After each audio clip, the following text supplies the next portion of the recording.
बचपन का एक अपना ही मजा था। एग्जाम्स के दिन आ जाते तो लगता जैसे पूरी दुनिया एकदम सीरियस हो गई हो। दिन भर घर वालों का सिर्फ एक ही जुमला होता, बेटा पढ़ लो कल पेपर है। हम भी सोचते हाँ आज रात पूरा सिलेबस खत्म कर देंगे, मगर जैसे ही किताब खोलते लगता ये तो पहली दफा देख रहे हैं। मैथमेटिक्स के फॉर्मूला समझने की कोशिश करते, लेकिन बीच में याद आ जाता कि कल ही दोस्त के साथ क्रिकेट मैच का फाइनल है। साइंस के डायग्राम्स बनाने लगते और एकदम से वो दिन याद आ जाता जब प्रैक्टिकल लैब में केमिकल गिर गया था और सब हंसी से दोहरे हो गए थे। हर चैप्टर के साथ एक कहानी चिपकी होती थी। हिस्ट्री के लेसन में मुगल बादशाहों के बीच दोस्त की ड्राइंग बुक याद आती।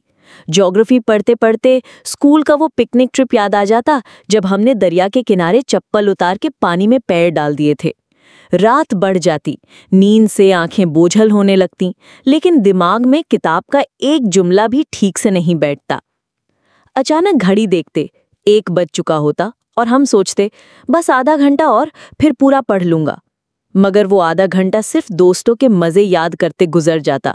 कभी टीचर की डांट याद आती, कभी वो दिन जब पहली दफा फुल मार्क्स आए थे और घर वालों ने आइसक्रीम खिलाई थी।